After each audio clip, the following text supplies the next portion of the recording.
Ayan, so kung sa Pilipinas, nalilibang tayo sa mga small online buys sa Shopee or Lazada. Dito naman, syempre, meron din. So, most of the time, ang go-to online site natin is, of course, Amazon.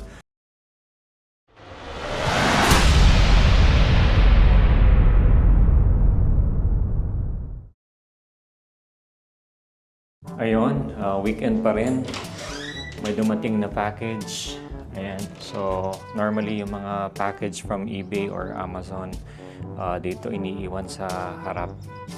Ayan. So, dito iniiwan kasi medyo tago. Minsan kasi may kumukuha ng mga package. Ayan, tingnan natin kung ano tong package na to. From Amazon. Both are from Amazon. Ayan, so kung sa Pilipinas, nalilibang tayo sa mga small online buys sa Shopee or Lazada. Dito naman, syempre, meron din. So, most of the time, ang go-to online site natin is, of course, Amazon. Free shipping siya kung naka-Amazon Prime kayo. And yun, eBay minsan. And sometimes kumukuha rin tayo sa AliExpress. So parang yun ang counterpart ng ano dito, nung Lazada or Shopee.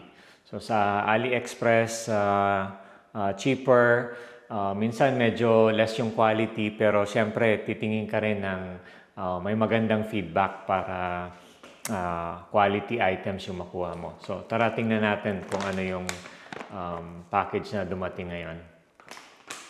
Ayan, so we received two package. I believe, if I'm not mistaken, these are the accessories I bought for the Osmo Pocket 3. Magagamit natin for this vlogging.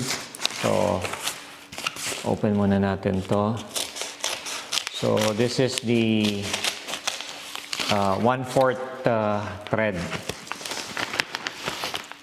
para sa yan. So, para makapag-mount tayo sa bike. So, minsan kasi nagbabike din tayo. So, yan. So, para ma-mount natin ito, mayroon itong Osmo Pocket 3 expansion adapter. And using this, pwede natin ma-mount sa bike. Ito yung ito yung 1/4 thread. And then, ito yung adapter sa GoPro. So, may mount na kasi tayo sa GoPro mount sa mountain bike natin. So, magagamit natin to. And the other one, this is one that I'm excited about. It's an ND filter.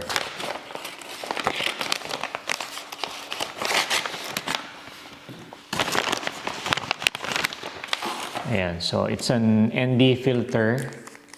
The brand is Neewer, Neewer. Correct me guys kung anong tamang pronunciation. So, Neewer. So, may ibang items na mas mahal, pero I opted for this one. Mas mura lang. But hopefully this will get the job done. Neewer. Ayan, kaya pala siya mura kasi wala atang case. Let's see.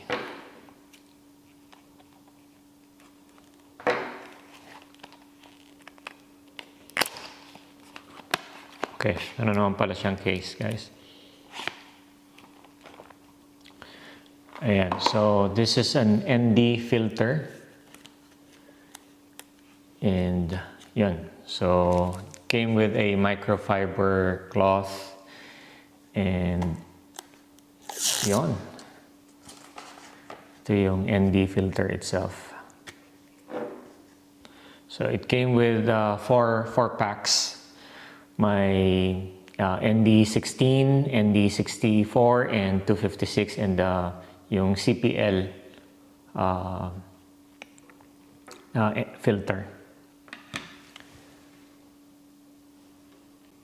Ayan, so basically it's an ND filter para makontrol natin yung shutter speed sa desired shutter speed natin, and magnetic siya. So basically you put it here and yun. So para siyang shades ng lens. And the good thing about this is kahit isara mo siya, close pa rin yung gimbal. Okay? So hindi siya sagabal, hindi siya sagabal dun sa lens.